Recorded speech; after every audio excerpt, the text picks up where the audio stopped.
Imagine selling an imaginary airport for $242 million. How can one even begin to imagine something like this? Many of us receive spam emails frequently, and Nigeria in particular is famous for this type of scam. You receive an email from a person who claims to be a prince, a doctor, or a bank manager, and he tells you that there is a large amount of money, and he needs your help in transferring this amount to the country. In return, you will take a large part of this amount. But all you need to do is to send a small amount in advance in order to verify your bank account before they start transferring millions of dollars to you. One of the classic scam methods from when humans started using email, but the scam that we will see today was before the internet era. Originally, these internet scammers are just rookies in front of the Nigerian king of swindlers, who we will see in today's story about how he sold a fake airport for $242 million. In 1995, the manager of the Brazilian Noroeste Bank received a call from Nigeria. The caller on the other end was not an ordinary Nigerian citizen. This caller was the governor of the Central Bank of Nigeria. The central bank is the highest financial organization in the country, and it is the one that controls all the banks in the country and determines the financial policies. The governor of the central bank is considered to have the rank of a minister, meaning the director of the Noroeste Bank, thinking it was very serious that the governor of the central bank of a country called you. The topic is definitely important. The governor of the Central Bank of Nigeria started to speak and said that Nigeria is planning to build an airport in the capital city, Abuja. Abuja is one of the largest cities in Nigeria, and the number of people in it is very large. Certainly, if an airport is built in it, there will be a large movement on it. Here, the interest of the director of the Brazilian bank increased, and he began to listen more carefully. The governor of the Central Bank of Nigeria continued his speech. He said Nigeria is currently looking for investors to invest in the airport project, and the estimated cost is about $250 million. All of this is available to you, and we are presenting this opportunity to more than one bank around the world. I mean, it was as if he was saying that you need to hurry. If you do not seize the opportunity quickly, another bank may come and take it. The Brazilian bank manager was thinking of airports in large cities around the world as one of the most lucrative projects. An average-size airport can return the initial investment, which is $250 million. Within a year or two, this means that this chance might be an irreplaceable opportunity. So the director of the Brazilian bank came to think a little while he was holding the phone. But the governor of the Central Bank of Nigeria cut the rope of thoughts when he said, "And also we will give you, as a bank manager, a special offer. You will have a commission of $10 million. Since you are the mediator who will allow this deal to take place." The manager of the Brazilian bank felt an increase in enthusiasm. He already thinks that this is a distinguished investment opportunity for the bank, but after he heard, he will take $10 million on top of it. This deal started to look even more attractive. In the end, he is not investing his money. He is investing the money of the bank's customers, the people who deposited their money in the bank, and the thing made him careless. In the end, after some back and forth, he took a bid with the governor of the Nigerian bank. He said, "Okay, our bank is going to take this investment opportunity," and started with the procedures. The director of the Brazilian bank did not know. He was not talking to the governor of the Central Bank of Nigeria, but he was talking to a person named Emmanuel Nodi. Emmanuel did not have any business in building an airport. In fact, there was no airport in the first place. The whole situation is a lie. So who is this person, and how was he destined to pull this huge scam? Emmanuel Nodi was also the director of a bank in Nigeria, a bank called the Union Bank of Nigeria, which is a private commercial bank. It was not even a state bank, and Emmanuel was a comfortable man who had reasonable money and wealth. He had ambitions, he wanted more, he wanted millions. He started thinking about how he could get such a fortune. Hence, this crazy idea arose in his head, the idea of looking for investments to build an airport in the Nigerian capital. Although he was a bank manager and had a strong reputation, even though this reputation was not sufficient for a great scam like this, he needed a stronger and greater reputation. So he decided to impersonate the governor of the Central Bank of Nigeria. His name was Paul Akuma. But the plan must be prepared strongly and accurately. He gathered a team of 5 people from the people close to him, and whom he knew, and began with them to discuss the details of the plan to attract one of the banks to invest in the fictitious airport project. This group, which was formed by Emmanuel Nodi, were all experienced in financial and banking systems, and they were working in the banking sector like Emmanuel, so they knew all the details of banks and how they operate in Nigeria and internationally. And they had personal and private information about the most important influential people in the financial sector in the country, and this thing made it easier for them to impersonate the identities of important people. The first thing in the plan was that they would send faxes to various commercial banks around the world. They prepared a letter written in an official and professional manner, on the basis that this letter was sent by a person named Turathea William. This person was the director of the Financial Planning and Budgeting Department in the Nigerian Ministry of Aviation, meaning a very important person, but this person did not exist at all. The important thing in this letter was that the Nigerian Ministry of Aviation is looking for investments to build a large airport project in the capital Abuja, since Abuja was declared the new capital of Nigeria only 4 years ago, in the year 1991. And this is what made this story or scam more believable, because the Nigerian government, they were really serious about developing the city and running multiple projects in it, since they declared it the new capital of the nation. This message was sent to several foreign banks, and each message was slightly changed according to the bank and the country of destination. For example, the message that arrived at the Brazilian bank Noroeste was addressed to the bank manager. This bank manager, named Nelson Sakaguchi, he is of Japanese roots, but he was living and working in Brazil when Nelson Sakaguchi read the message. It was an official letter coming from the Nigerian Ministry of Aviation and signed by the director of the financial department. He began to take an interest in the matter because the bank was already looking for investment opportunities in developing foreign countries, which boosted the credibility of this letter after it was transmitted from a number belonging to the Nigerian government. Indeed, Emmanuel and his group, thanks to their contacts and strong relations in the financial sector in Nigeria, were able to use a fax machine that belongs to the government so that the case would look more believable. Saka, a director of the Brazilian bank, believed the letter and responded to the fax with a message that they were interested in this investment opportunity and wanted to discuss it more. Here comes the role of Emmanuel. He impersonated the governor of the central bank and called Sakaguchi, and they began to talk and delve into the topic more. During this call, Sakaguchi is almost convinced of this investment and is ready to join them now. The next step was that they need to set up a meeting. Sakaguchi asked Emmanuel and said, "Let's meet either in Nigeria or you come to Brazil." Emmanuel said, "No, we would like to keep the project confidential now, because this project will not start until 4 or 5 years from now. So we don't want to announce the project before we start executing it. How about we meet in a place far from Nigeria and Brazil?" Saka said, "I have a job in London next week. What do you think of our meeting there?" Emmanuel answered with approval, and they agreed that they would meet in London after about a week. Emmanuel and his team wanted to prepare for this meeting. The important thing is that each one of them impersonated an important person. Emmanuel, of course, as the governor of the central bank. A second of them impersonated the deputy governor, and the third took the position of director in the Ministry of Aviation. So each one of them took a position since they were 5, in addition to the wife of one of them. They prepared themselves very well. They also prepared a plan for the airport and a site and the land on which they were going to build the airport. Then they flew to London and stayed in a luxurious 5-star hotel, and when Sakaguchi arrived at the airport, they sent him a limousine to welcome him. And they booked him the best suite in the hotel. And after that, during the meeting, they introduced themselves as the characters they played, and Saka was believing everything. Of course, at that time, there was no internet, Google, or search engines, meaning Saka was not able to enter the internet and search for the governor of the Central Bank of Nigeria's pictures to confirm his identity. And on top of this, Emmanuel has fake documents that look very real, also has pictures with the president of Nigeria and the prime minister, which makes the lie look more realistic. He narrated the initial airport plans, the business plan, and the location of the land, which was all a lie.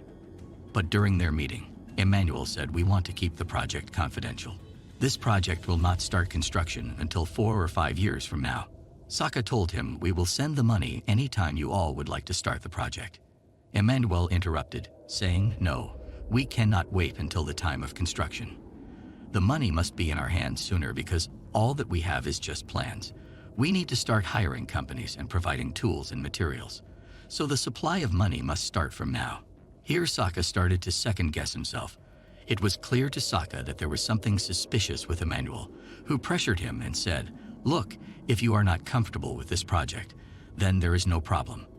We had a large number of investors who would like to meet with us to discuss this opportunity, but you were the first one to respond to us. And you were excited about the idea, and also like what I told you before on the phone. We would like to reward you with a commission of $10 million for your efforts to complete the deal. But if you are not comfortable, we can look for other investors." He was afraid to lose such an opportunity-great investment, plus a commission of $10 million. Saka told Emmanuel, "Even if I agreed with the case, the bank's management probably would not accept it." Emmanuel replied to him and told him this issue must be resolved by him. "And as I told you, if your bank is not ready to take this opportunity, many others are waiting for it." Then Saka said, "No, you can count on me. We are partners in the project. I will manage things." From this moment, Emmanuel knew that Sakaguchi had fallen into the trap and that the $10 million he had promised had motivated him. It would let him do anything to complete this deal. Saka believed that he was talking to some important people from Nigeria. The agreement that was made between them in London is that the bank will invest an amount of approximately $242 million, and we are talking about the year 1995. I mean, this money today is worth about $413 million, a huge amount.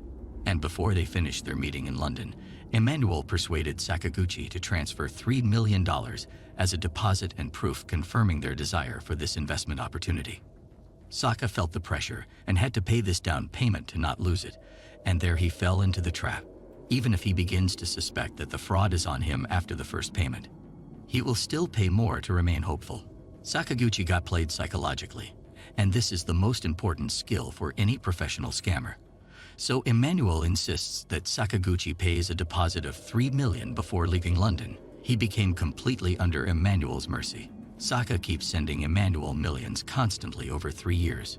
From the year 1995 to the year 1998, Saka the idiot didn't tell anyone from the bank's management and even took some effective steps so that no one from the management and the main owners of the bank knew about it.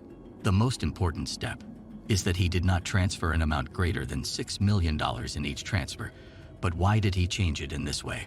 Saka was responsible for all transfers to foreign countries worth less than $6 million. If he wanted to transfer a larger amount, he had to take board approval. The second step was that these transfers should not be transferred to one account or one country. It needs to be transferred to different countries, for example, America, Britain, Switzerland, and Hong Kong. Even the banks to which the transfer was made were different, as these transfers were transmitted between a network of different countries and banks. No one from the bank management team was paying any attention to where is this money going, because following up on the money was supposed to be the bank manager's job. As for Emmanuel and his team in Nigeria, they used 17 banks to mix up this money and distribute it in a way that doesn't raise suspicions. This way, Saka transferred $242 million to Emmanuel and his crew within 3 years. During this period, Emmanuel was sending false documents, pictures, and contracts to convince him that the work on the airport project was still underway in preparation for the start of the real construction process. As I told you, Emmanuel and his crew all come from a banking background. When they took this money, they invested it. They bought real estate in Nigeria and also in different regions around the world. And they bought shares in several companies.